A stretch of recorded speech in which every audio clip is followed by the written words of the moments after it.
Então, caras e caros colegas, muito boa tarde outra vez.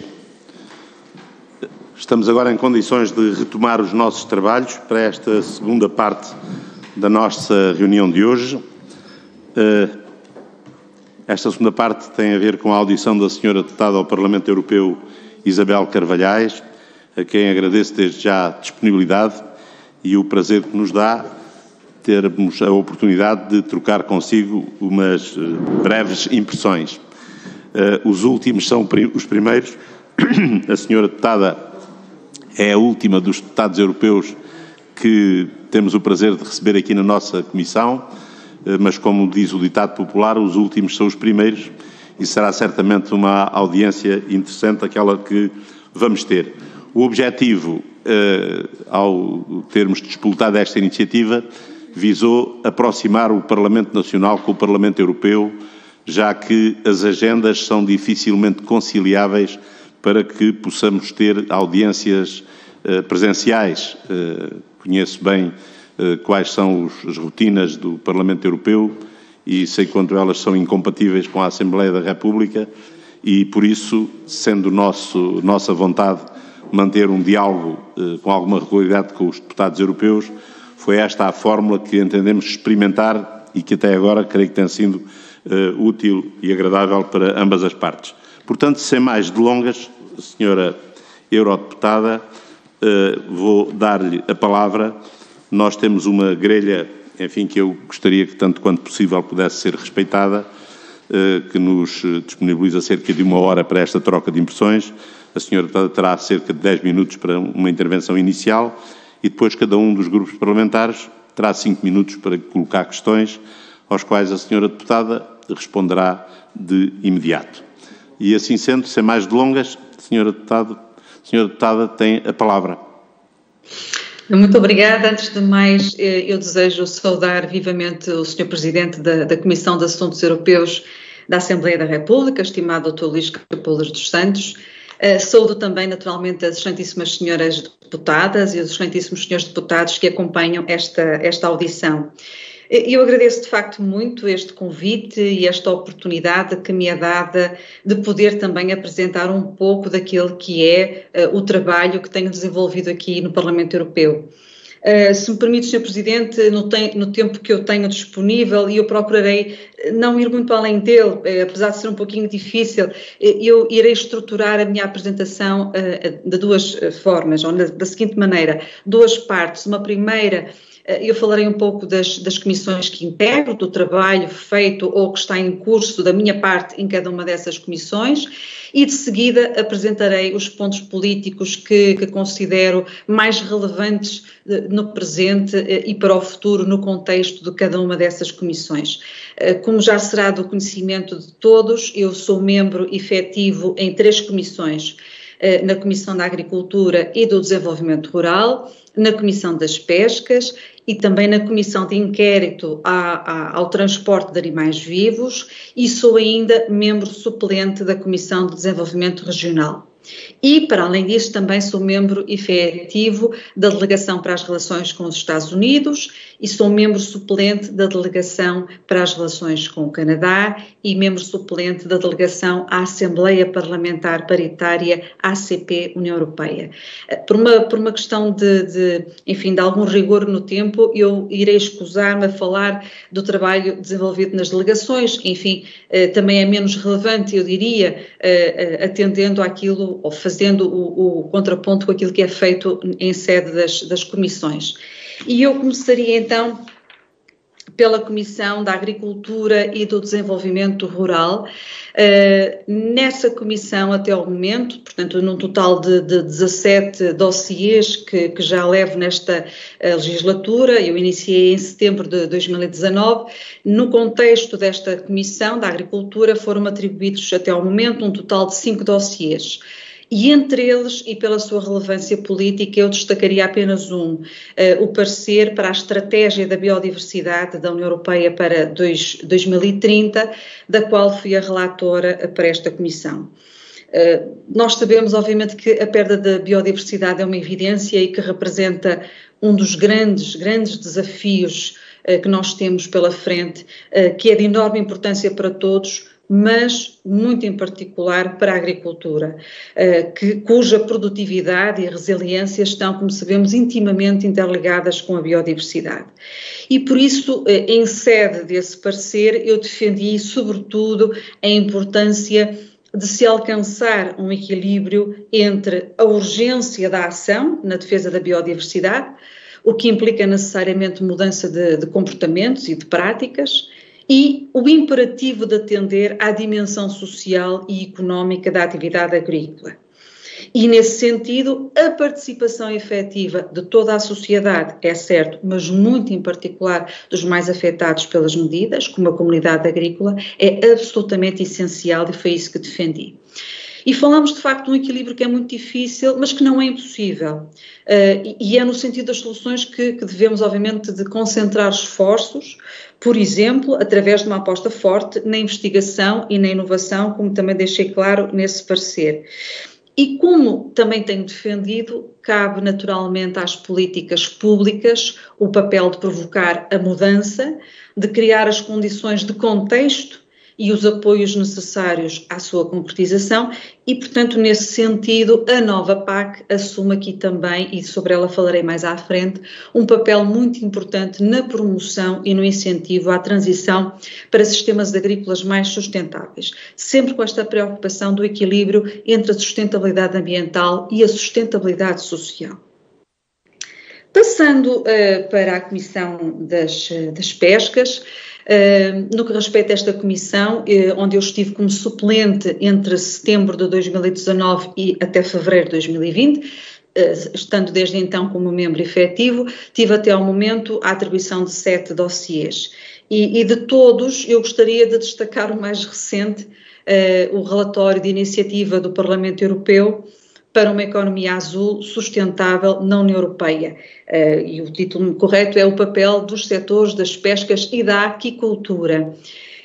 Foi recentemente atribuído, portanto é um fecheiro no qual estou a trabalhar há muito pouco tempo e é um relatório que surge na sequência da apresentação de várias estratégias e de planos de ação por parte da Comissão Europeia no âmbito do Pacto Ecológico Europeu, muito em particular aqui a estratégia da biodiversidade, a estratégia do prado ao prato, o plano de ação para o Atlântico 2.0 e, mais recentemente, a 17 de maio, a nova abordagem para uma economia azul sustentável na União Europeia.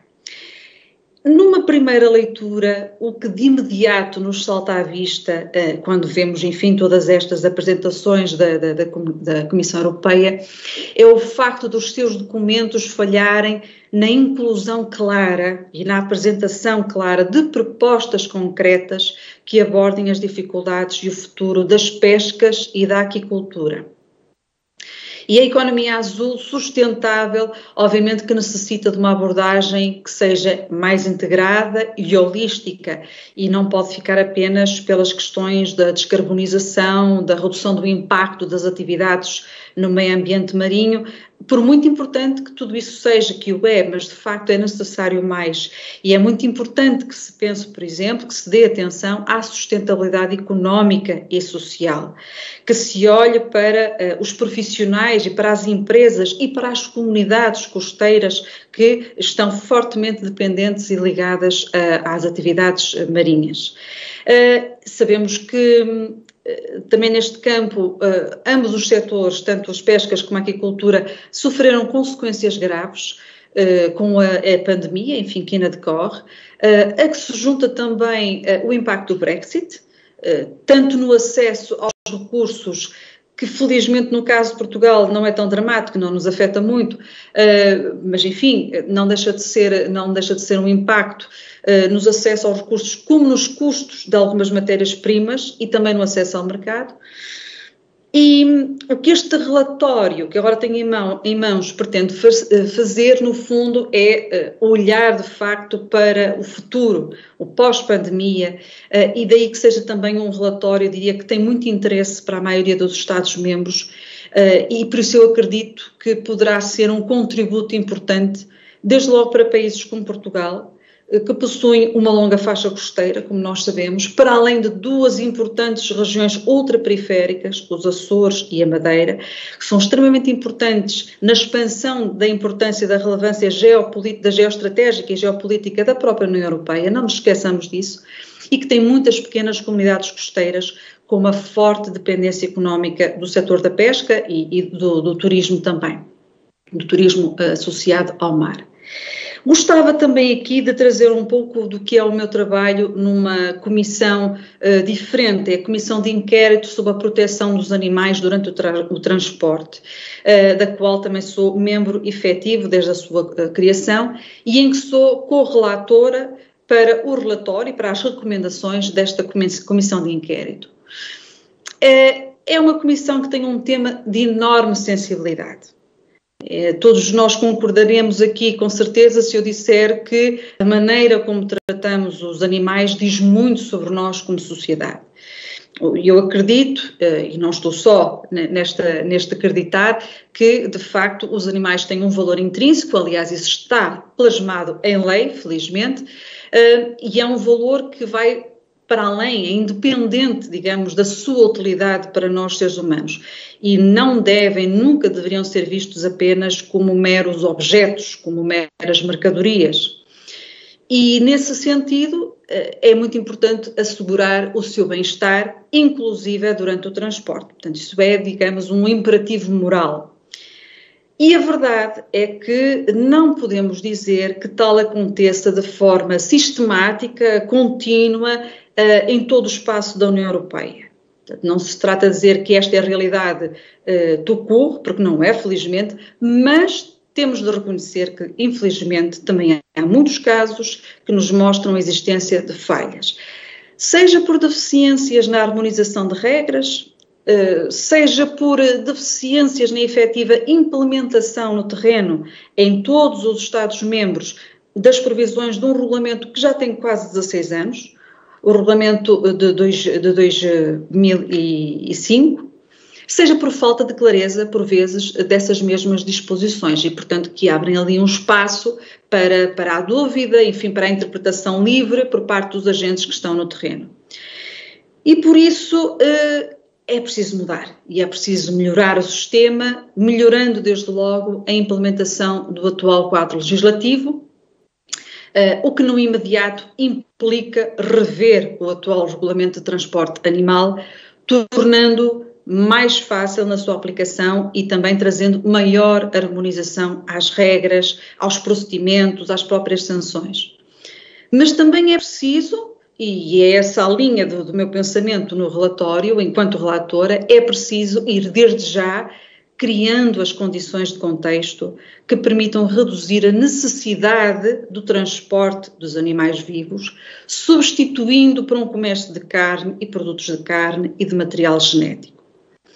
Uma mudança que terá de ser feita, obviamente, com políticas adequadas, com medidas e com apoios que tenham em atenção que há também o lado humano, que está ligado a esta atividade e, portanto, temos a responsabilidade, enquanto políticos, de permitir que essa mudança ocorra, mas seja feita de uma forma também socialmente consciente e justa.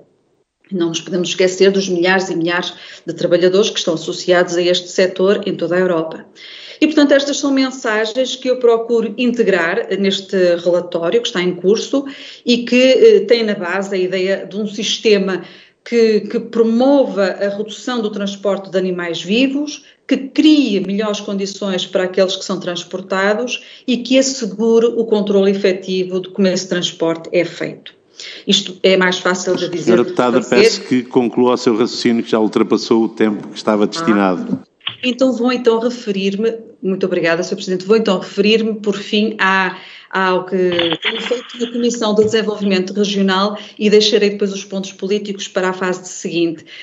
Eu gostaria de destacar na Comissão do Desenvolvimento Regional o relatório de iniciativa em que fui relatora pelo grupo dos socialistas e democratas no Parlamento Europeu, o relatório de iniciativa sobre a nova abordagem da estratégia marítima para a região atlântica E, em sede negocial, gostaria de destacar a defesa que fiz em nome do Grupo Político dos Socialistas e Democratas para que seja criada uma macro-região atlântica e que esta seja acompanhada por uma análise sobre os benefícios para os Estados-membros e as suas regiões e que aborde os desafios comuns que as regiões atlânticas enfrentam. Permitam-me só que termine que, de facto, sobre a criação da macro-região, deixei muito claro que desejamos que a criação de um modelo macro-regional tenha entre as suas principais prioridades o reforço da inclusão das autoridades regionais e o papel das regiões ultraperiféricas atlânticas na promoção, na governação da estratégia atlântica, que impulsione projetos ambiciosos para o espaço atlântico, que melhore a coordenação da utilização dos fundos da União Europeia para as regiões e que funcione de uma forma integrada, apostando nas sinergias entre a dimensão marítima e a coesão económica, social e territorial. E devo dizer, mesmo só para concluir, que foi com grande satisfação que eu vi a minha proposta de texto nesta matéria da macro-região ser aceito para texto de compromisso na sua versão final. Aliás, é um relatório que foi hoje votado esta tarde. Eu passarei então a palavra ao Sr. Presidente e depois darei, se possível, continuidade a algumas das reflexões que eu trazia sobre os pontos políticos, que talvez possam ser pertinentes também em função daquilo que os senhores deputados e as senhoras deputadas irão dizer. Muito obrigada. Obrigado, senhora Eurodeputada. Vamos então dar início à nossa ronda de perguntas, cabendo em primeiro lugar ao Grupo Parlamentar do PS. Dou a palavra, assim, à senhora deputada Cristina Mendes da Silva. Tem a palavra, senhora deputada. Muito obrigada, senhor Presidente. Cumprimento em especial a deputada Isabel Carvalhais, assim como todos os senhores e senhoras deputados aqui presentes e nos seus gabinetes através dos meios digitais. Assim, senhora deputada Isabel Carvalhais, gostaria de lhe agradecer as palavras que nos dirigiu e, juntamente com os contributos das notas que os serviços gentilmente nos enviaram, o Grupo Parlamentar do Partido Socialista gostaria de colocar algumas questões, que poderiam ser muitas mais, mas que eu dividiria em 4 questões principais. Presidência portuguesa. Foram 6 meses onde Portugal deu o seu melhor para contribuir para o projeto Europa e, apesar do momento tão difícil que vivemos, foi uma presidência que a todos nos orgulhou, quer pela capacidade, quer pela tenacidade na coordenação entre Estados-membros para o combate à pandemia e para o planeamento para a recuperação económica. Os PRRs foram prioridades, mas a presidência portuguesa ainda conseguiu aprofundar o modelo social europeu com a agenda social que teve o seu momento alto e que ficará para a história da construção do modelo da Europa com a Cimeira Social do Porto. Foi um compromisso político para a concretização do Pilar Europeu dos Direitos Sociais, mas também um compromisso que foi assumido pelas instituições da Europa, das autoridades nacionais, regionais, locais, dos parceiros sociais e toda a comunidade civil. Todos têm um papel muito importante na concretização destas ações e no cumprimento das metas a que se vincularam juntos a este Acordo Geral sobre Política Social na Europa, quer na vertente de emprego, quer na vertente de formação, quer na vertente de proteção social, num combate claro à pobreza e à exclusão social.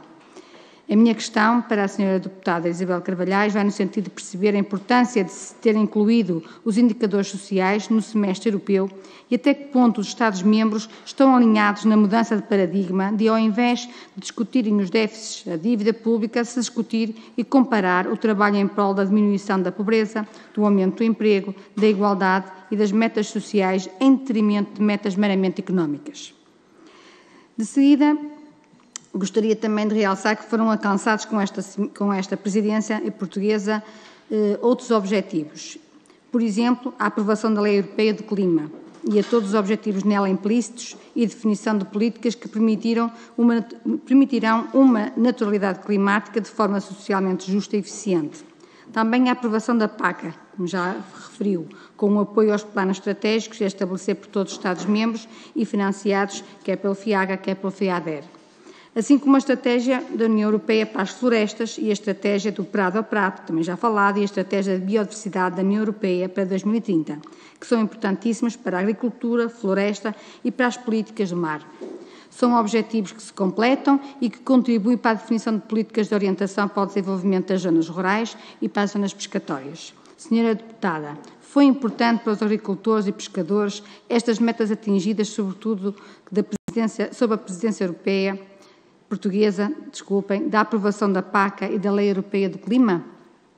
Em terceiro lugar, gostaria de realçar a importância das questões da luta pela igualdade, que eu também vi que se dedicou, em parte, a alguns dossiês neste tema, e em especial a igualdade de género, e questionar em que medida todos os Estados-membros estão ou não convencidos que será a única forma no combate à violência contra as mulheres e de que forma as desigualdades salariais entre homens e mulheres é um dos objetivos alcançáveis. Haverá ainda alguma iniciativa a ser equacionada para evitar aquele que pode ser um retrocesso contra as mulheres no que diz respeito à oportunidade de empregabilidade nas áreas digital e que, por questões culturais e até de educação, são áreas habitualmente pouco atrativas para as jovens e que há o perigo destas não aproveitarem a explosão de oportunidades profissionais, quer na área digital, quer mesmo nos setores da energia e ambiente que dependem em muito da transição digital. E se 50% da população, até mais um pouco, são mulheres, não será vital medidas que promovam a formação e o aumento da empregabilidade nestas áreas para o género feminino, correndo o risco, se nada for feito, que o desenvolvimento económico seja menor nos Estados em que esta aposta não for feita? Em quarto lugar, tendo como finalidade focar-me no futuro e tendo como preocupação as questões demográficas, sabendo antes de mais que estamos a falar de questões que se prendem com opções pessoais da parentalidade, também é de conhecimento de todos que a Europa está a envelhecer. Políticas de apoio à família, à igualdade entre papéis de mãe e de pai e ao equilíbrio entre a vida profissional e pessoal são caminhos a percorrer, assim como questões de salários justos, políticas de habitação, transportes e acesso a serviços básicos também. Pelo que questiono até que ponto as políticas de coesão não podem ter aqui um papel gerador de novas centralidades peri-rurais ou peri-urbanas que favoreçam o equilíbrio entre acesso a uma vida pessoal e profissional com preocupações ambientais e que permitam, em simultâneo, às famílias ter os filhos que desejam e ter assim que se inverter o problema demográfico da Europa e, simultaneamente, também inverter as tendências atuais de despovoamento de muitas regiões.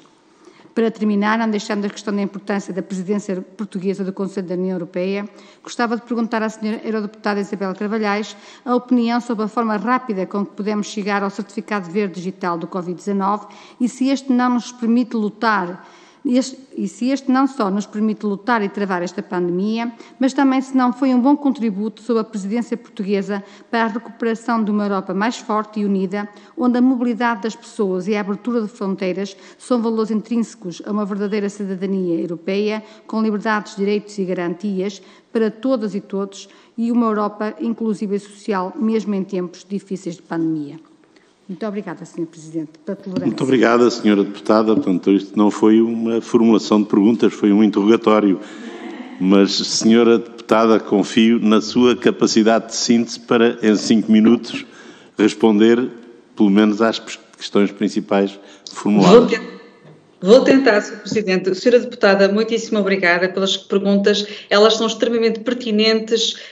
O único problema aqui será depois a qualidade das minhas respostas, porque vou tentar efetivamente dizer alguma coisa com nexo a todas as suas questões. Começando aqui pela questão da presidência portuguesa, efetivamente há aqui vários pontos positivos que devem ser reconhecidos que ocorreram no contexto da presidência portuguesa e um deles é efetivamente este aprofundar da dimensão social. E eu devo dizer que este aprofundamento, aliás, a Sra. Deputada referiu isso, eu acho extremamente importante que os indicadores sociais estejam presentes no semestre europeu, porque nós sabemos que sem o lado económico não há efetivamente a concretização daquilo que nós possamos apresentar como importante, enfim, fica-se apenas pelo discurso político, pela intencionalidade, mas depois essa concretização efetiva, ela tem de estar presente e a forma de o fazer é através precisamente do semestre europeu. Já tinham sido dados alguns avanços, enfim, eu diria tímidos, desde 2017, mas de facto a Cimeira Social do Porto veio criar aqui um compromisso muito mais concreto, muito mais visível de que é esse o caminho. E já agora permita-me salientar e fazer aqui uma ligação a um outro ponto de sucesso da presidência portuguesa, que foi a conclusão das negociações para o acordo da nova política agrícola comum e também em sede dessa nova política agrícola comum nós encontramos ali a importância da dimensão social e muito graças, devo dizer, ao empenho, à persistência, à luta negocial do grupo dos socialistas e democratas deste Parlamento. E estou aqui a referir-me à introdução em sede da política agrícola comum, da ideia de condicionalidade social, precisamente porque é fundamental, e eu sei que isto nem sempre é pacífico e nem sempre é compreendido, infelizmente, por todas as pessoas, desde logo dentro do setor, mas é fundamental nós aqui falarmos num compromisso que seja também no sentido da defesa da dignidade laboral e dos direitos sociais dos trabalhadores agrícolas. Isto é extremamente importante, porque a PAC traz efetivamente um maior compromisso com a sustentabilidade ambiental, mas não o faz sem pensar também naquilo que deve ser um imperativo ético relativamente à sustentabilidade social. Portanto, desse ponto de vista também há necessidade de cumprir com todas as regras relativamente a quem trabalha, a quem é trabalhador agrícola. Olhando aqui ainda para as suas, obviamente que a PAC aqui também é uma extraordinária vitória, eu diria, desta nossa presidência portuguesa, porque nós não nos esqueçamos que este era um dossiê extremamente complexo do ponto de vista técnico e político, com muitas sensibilidades, que atravessou 2 legislaturas e que já ia no 3º ano de negociações. E às vezes até parece que as pessoas se esquecem um pouco do que é que implica concluir com sucesso o acordo para a nova política agrícola comum. As metas atingidas com a aprovação enfim, com este acordo para a nova política agrícola comum e também da Lei Europeia do Clima são, de facto, Sra. Deputada, extremamente importantes para os nossos agricultores, para os nossos pescadores, porque eles são, efetivamente, uma parte fundamental de tudo aquilo que se pretende do ponto de vista da sustentabilidade ambiental, daquilo que nós pretendemos de uma agricultura e, obviamente, um setor de pesca mais resiliente, mais consentâneo com aquilo que são as necessidades de resposta, de mitigação das próprias alterações climáticas e, portanto, é fundamental que nós tenhamos todo este setor com os seus diferentes stakeholders profundamente envolvidos, conscientes dos apoios que podem ter, conscientes do papel relevante que vão ter em todo este processo. As questões da igualdade, como saberá certamente, as questões da igualdade de género e muito em particular aqui a questão da igualdade de tratamento e dos direitos das mulheres nas nossas sociedades é uma prioridade política, tem-no sido historicamente deste grupo parlamentar em que eu me encontro com muito orgulho, porque de facto nós estamos continuamente atentos à agenda e eu tenho ainda grande esperança de que a estratégia em curso até 2025 da Comissão Europeia vá trazer outputs bastante interessantes do ponto de vista de uma maior promoção da igualdade de género. Portugal, neste ponto de vista, com todos os problemas que se possam apontar, eu devo dizer que fico extremamente satisfeita quando fazemos a comparação com os colegas europeus e temos em atenção outros contextos, porque de facto, desse ponto de vista, Portugal tem conseguido avançar muito em matéria de igualdade de género, em muitos setores, não apenas nas questões salariais. E isso para nós é extremamente gratificante e, portanto, desse ponto de vista, somos, em muitos aspectos, até exemplos de boas práticas.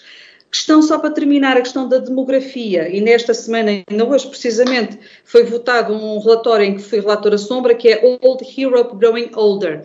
E de facto, há aqui uma grande preocupação, porque a demografia, isto aqui dava pano para mangas, certamente, mas tem que ter uma abordagem multidisciplinar. É evidente que as políticas de coesão são extremamente importantes aqui para ajudar a alavancar essa promoção que a senhora deputada falava, no sentido da resposta ao desafio demográfico, mas é de facto um desafio muito complexo, porque nós estamos a falar aqui, por exemplo, da revitalização das zonas rurais, de estratégias que mitiguem o despovoamento das zonas rurais.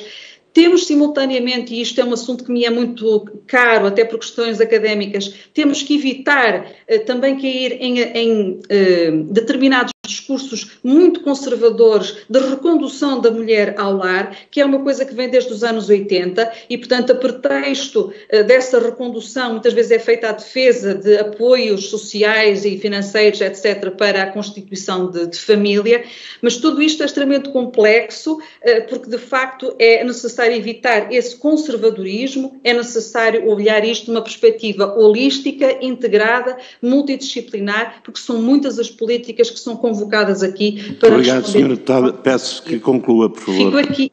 E a questão, sem dúvida, só mesmo para terminar, a questão do certificado de verde digital. por muitas críticas que lhes sejam feitas, e eu considero que esta é uma das grandes conquistas também da nossa presidência, porque de facto o que está aqui em causa é, em boa verdade, um princípio fundamental, um direito fundamental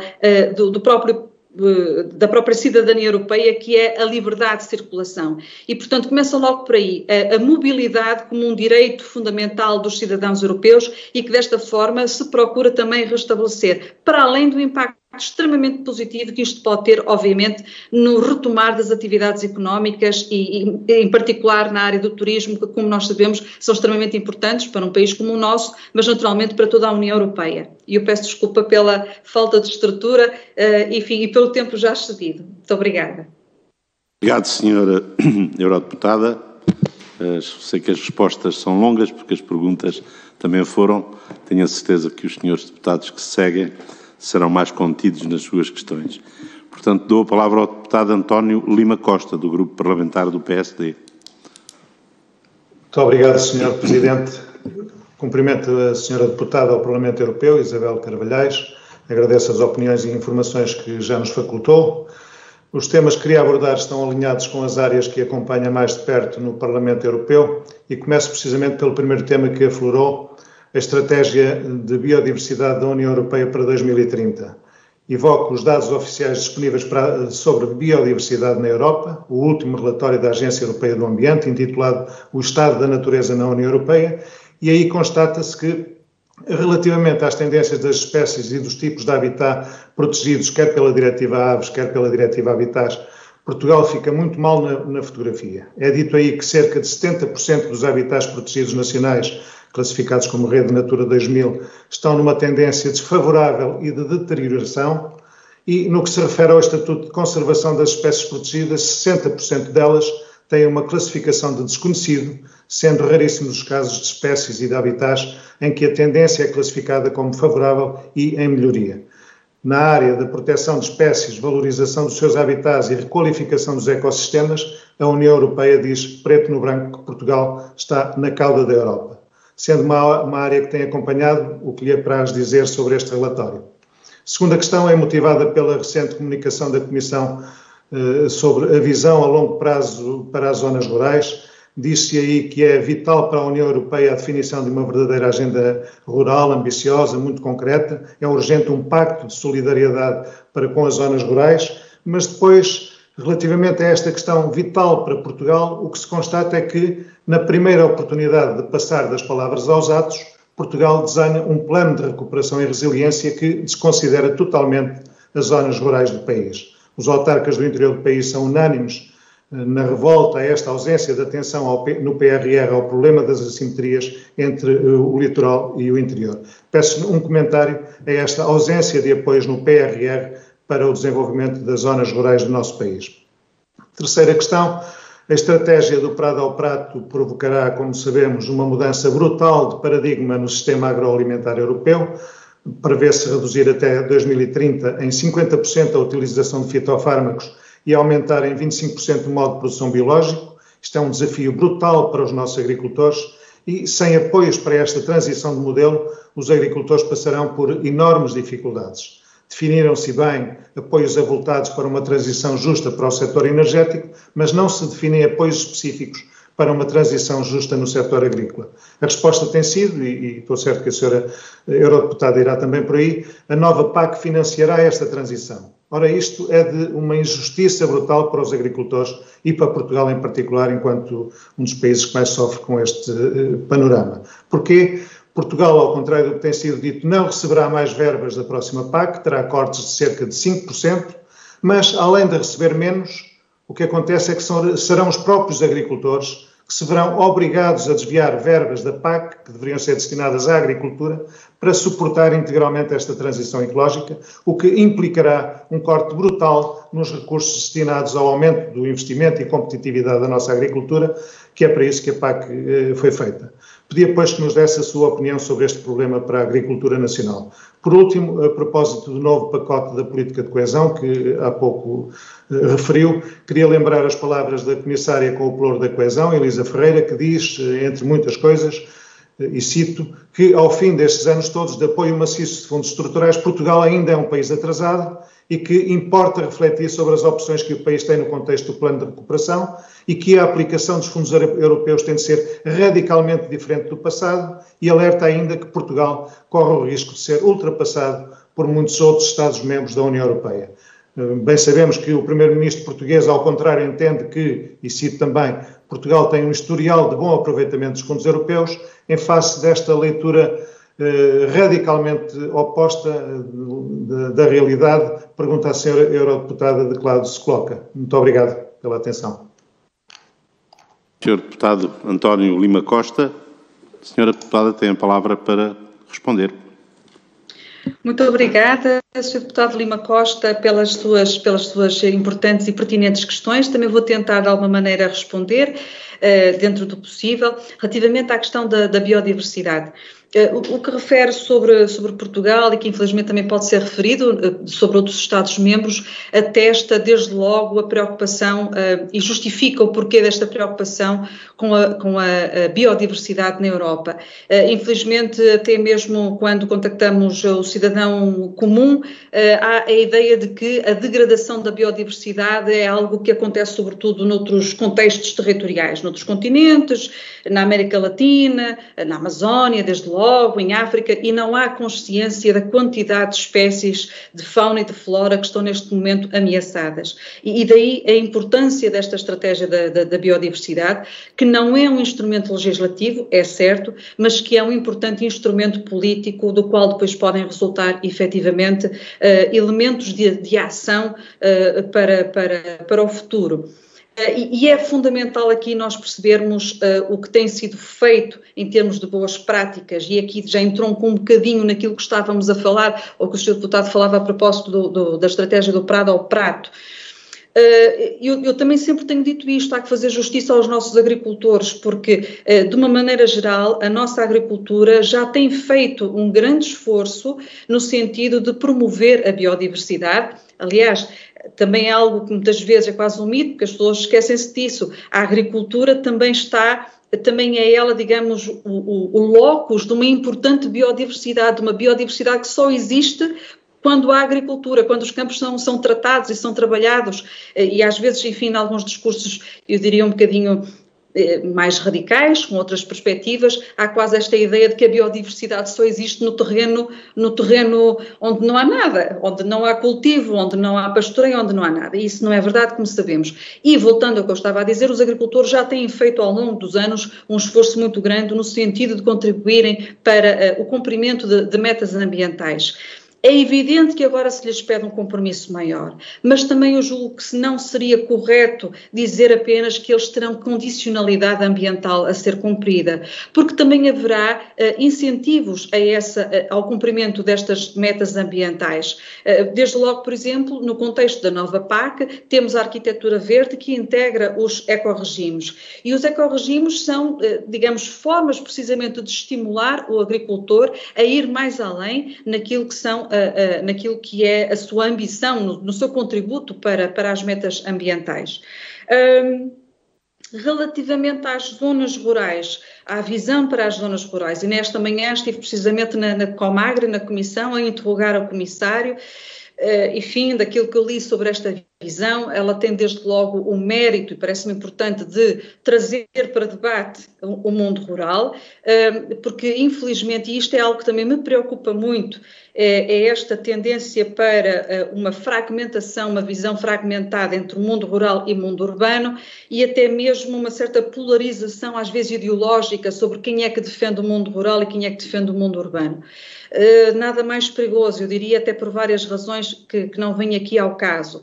E quando eu leio essa visão, a primeira reação que eu tenho, infelizmente, é que há pouco espaço ali para o agricultor e para a agricultura. É algo que, enfim, também poderá ser trabalhado, e certamente que o Parlamento Europeu vai estar atento. Quem ficar com este dossiê vai estar com certeza muito atento a isto, porque não se concretiza nenhuma visão. Aliás, como dizia hoje um deputado, visões que podemos ter muitas, mas não se concretiza nenhuma visão se não temos aqui o contributo dos agricultores e a integração plena da agricultura. E não está claro exatamente nessa visão como é que ela lá vai estar. E mais uma vez também fica muito, diria, dependente aqui das respostas da política agrícola comum, enfim, que também tem as suas limitações, como nós sabemos. E eu, se me permite, não iria aqui fazer grandes pronunciamentos sobre o plano de resiliência, porque é uma questão nacional, e não é que eu não esteja atenta, mas de facto eu procuro mesmo ter uma perspectiva, uma leitura europeia, porque são tantas as comissões e são tantas as coisas que eu tenho em mãos que eu não consigo, de facto, também, para ser honesta, para ser mesmo honesta, fazer essas leituras, enfim, que já vão mais para além do meu próprio trabalho. Eu acho que me está aqui a faltar de certeza qualquer coisa na minha resposta, mas eu vou no fundo apelar à compreensão e à generosidade do Sr. Deputado para a fraqueza da resposta e de me estar aqui a faltar qualquer coisa, porque eu julgo que teria aqui uma outra questão.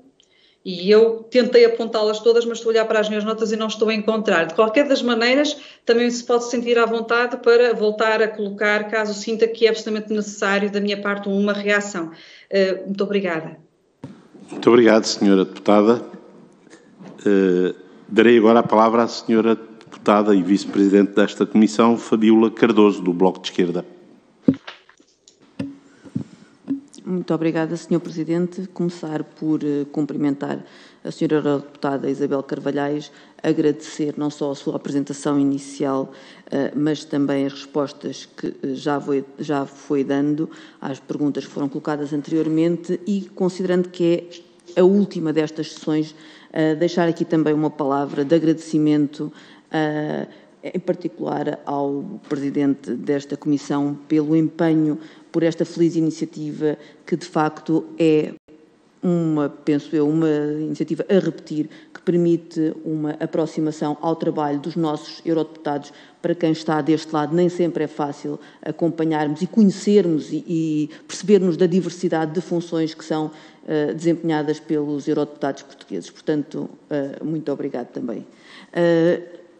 É difícil em 5 minutos fazer umas perguntas que esclareçam alguns dos aspectos que são essenciais para o Bloco de Esquerda. Eu tentarei fazer 3 perguntas bastante diretas para que tenha a possibilidade de uma resposta também ela direta, e gostaria de começar do fim para o princípio daquela que foi a sua apresentação.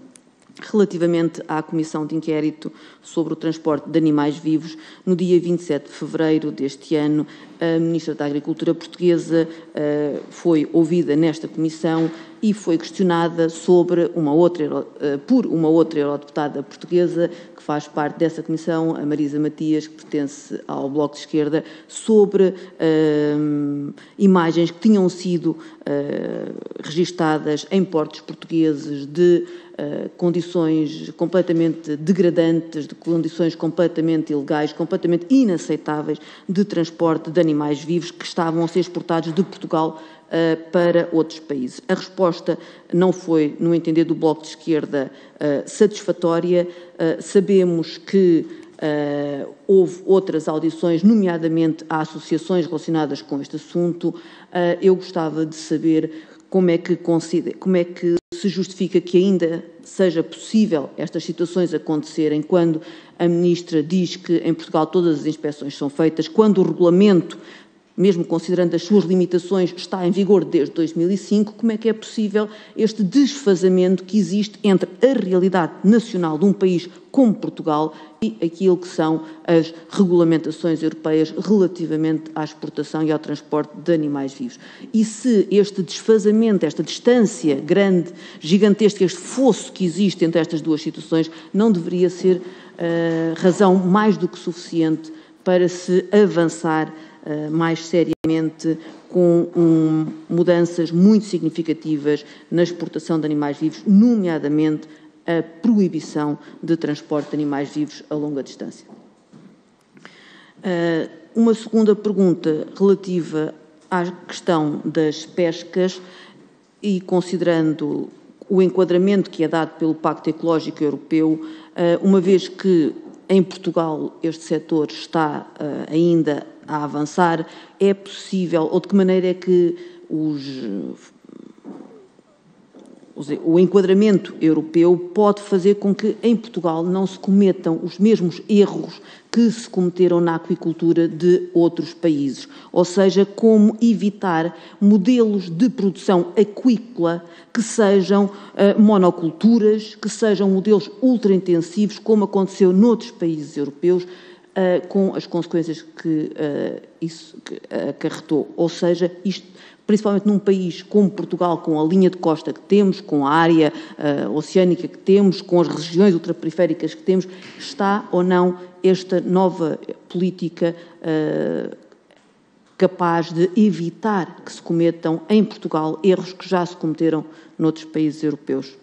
E para terminar, relativamente à política agrícola comum, referiu-se à importância da parte ambiental, à importância da parte social. O Bloco de Esquerda concorda com esta relevância e com a necessidade de a sustentabilidade ambiental e social ser uma prioridade na política agrícola comum, mas se não for o terceiro pilar da sustentabilidade, que é a parte económica, a reforçar claramente estes dois aspectos, não conseguiremos esses objetivos. As informações têm vindo e são claramente preocupantes. O relatório especial do Tribunal de Contas Europeu, por exemplo, o último, intitulado Política Agrícola Comum e Clima, datado de junho de 2021, diz claramente que a PAC não tem contribuído para a redução de emissões. Senhora Eurodeputada, não podemos perder outra oportunidade. De que modo é que esta nova PAC conseguirá, quer a nível ambiental, quer a nível social, fazer mais do que o modelo que tínhamos anteriormente? Muito obrigada. Muito obrigado, Sra. Deputada Fabíola Cardoso. Dou a palavra à Sra. Eurodeputada para responder. Muito obrigada. Muito obrigada, Sra. Deputada Fabíola Cardoso. Vou então tentar também responder às questões relativamente à Comissão de Inquérito do Transporte Animal. É sem dúvida uma das questões, um dos dossiês mais difíceis e mais sensíveis que qualquer um de nós poderia ter.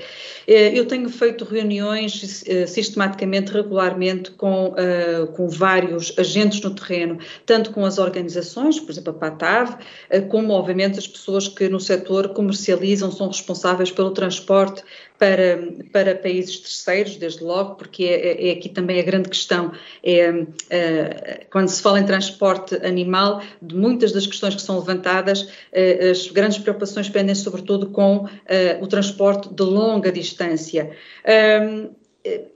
Eu diria assim, provavelmente, não é provavelmente, nós podemos mesmo dizer que na maioria dos casos o comportamento dos agentes no terreno é um comportamento correto.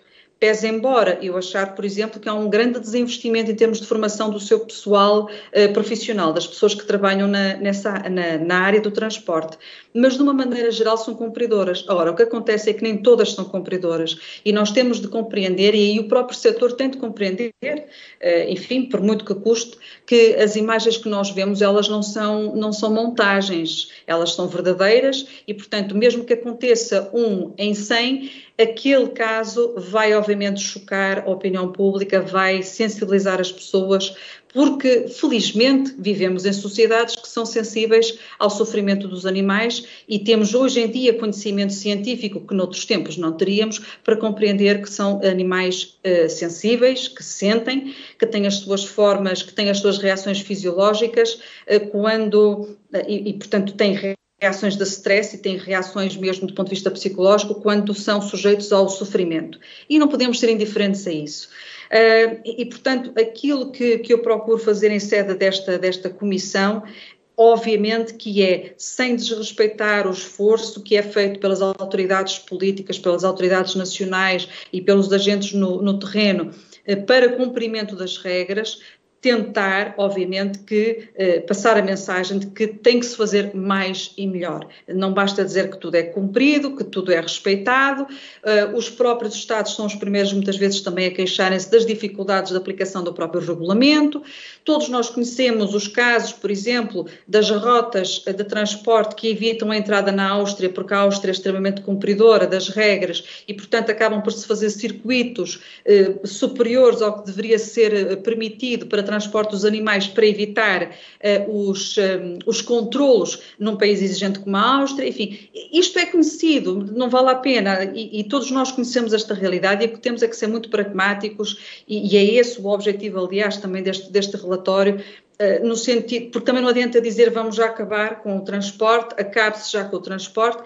Eu diria que é um imperativo moral, mas nós não podemos também esquecer aquilo que a senhora deputada disse muito bem, que é a dimensão social. Há pessoas que trabalham no setor, há famílias que dependem deste setor de atividade e, portanto, nós temos que criar aqui mecanismos, pode ser um fundo de transição, mas, enfim, temos que criar mecanismos que, desde logo, não sejam lesivos para quem é cumpridor e depois que, de facto, permitam uma passagem para um sistema diferente de tratamento dos animais. A questão das pescas, e muito em particular a questão da aquacultura, eu diria, por exemplo, a produção extensiva, multitrófica, tudo isso pode estar dentro dos parâmetros da sustentabilidade que são definidos na legislação, como nós sabemos, e que seguem as orientações mais recentes que foram apresentadas pela Comissão Europeia. Portanto, eu acho que não há necessidade, diria assim, de repetirmos os erros do passado que foram cometidos noutros países. De facto, nós temos agora a possibilidade de fazer mais e melhor. Há uma aposta forte no sentido da redução da carga burocrática, da criação das estruturas, enfim, das explorações da aquacultura, que também é importante, porque era uma das grandes queixas de quem estava no setor, era o tempo, a morosidade para a aprovação destes projetos. E o que é muito importante é que estes projetos sejam vistos, sejam, digamos, concebidos como projetos circulares de produção. O que eu quero dizer com isto? Portanto, a aquacultura não é nenhuma panaceia, e isso também tem que ser passado para a opinião pública. Não se resolve toda a pressão sobre os oceanos, sobre o meio ambiente, apostando na aquacultura, mas ela de facto pode ser um importantíssimo aliado na redução desse impacto. Mas, volto a dizer, e é uma das preocupações que eu tenho tido transversal a vários dossiês, nada se consegue sem uma abordagem integrada que pense também a jusante. Por exemplo, uma aposta muito forte a nível europeu e depois, obviamente, dentro dos Estados-membros, na transformação dos hábitos alimentares, a própria informação, por exemplo, desmistificar os mitos que as pessoas ainda têm relativamente ao peixe da aquacultura, considerando que não é tão bom, que não é tão nutritiva, que, enfim. Tem que haver uma aposta muito forte no sentido do próprio consumidor ser aqui um aliado do esforço que depois é feito a montante, seja pelos agricultores, seja pelos pescadores, seja pelos empresários que estão no setor da aquacultura. E neste momento eu diria que aquilo que está a ser proposto pela União Europeia pode ser, já não justifica, volto a dizer, que se cometam erros do passado. Não há essa necessidade. A PAC...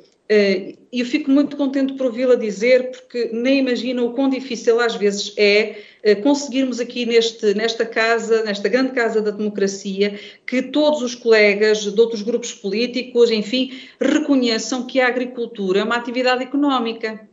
E, portanto, a PAC tem de ser, obviamente, tem que ter um papel importante na promoção da sustentabilidade ambiental, mas não é uma política ambiental. E muitas vezes as pessoas parecem que se esquecem ou ignoram ou não querem fazer esse reconhecimento público de que a dimensão económica, o pilar económico é muito importante. E é por isso que eu considero que a defesa sistemática que fazemos no sentido de que os agricultores sejam apoiados na transição para uma agricultura mais sustentável, são absolutamente vitais, porque, de contrário, é extremamente difícil, enfim, conseguir-se esse objetivo.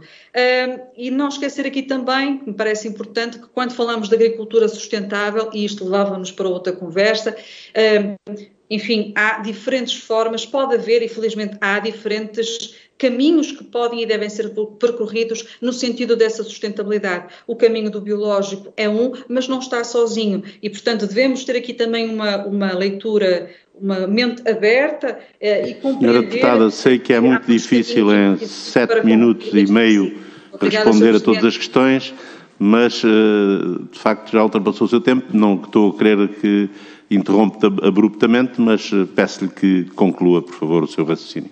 Já tinha concluído, Sr. Presidente. Já tinha agradecido. Eu peço desculpa. Obrigado, Senhora Deputada, pela sua presença nesta nossa reunião e pela forma tão entusiasmada com que expôs e respondeu às questões que foram colocadas. Eu próprio também tive uma grande tentação de intervir, se o pudesse fazer, sobre esta matéria, como calculará, mas agradeço muito, acho que foi útil, é de facto uma matéria complexa e inesgotável e espero que tenhamos outras oportunidades para poder aprofundá-la um pouco mais. Portanto, agradeço a todos os colegas também que participaram nesta audição e até breve, continuação de bom trabalho. Desejo-lhe continuação do melhor sucesso no exercício dessa sua nobre função. Muito obrigado, Sra. Deputada. Muito obrigada, Sr. Presidente, e muito obrigada a todas as senhoras deputadas e deputados que colocaram questões e fico naturalmente à vossa disposição para, em futuras oportunidades, aprofundarmos estas temáticas. Mais uma vez, muito obrigada. Muito obrigado. Boa tarde para si.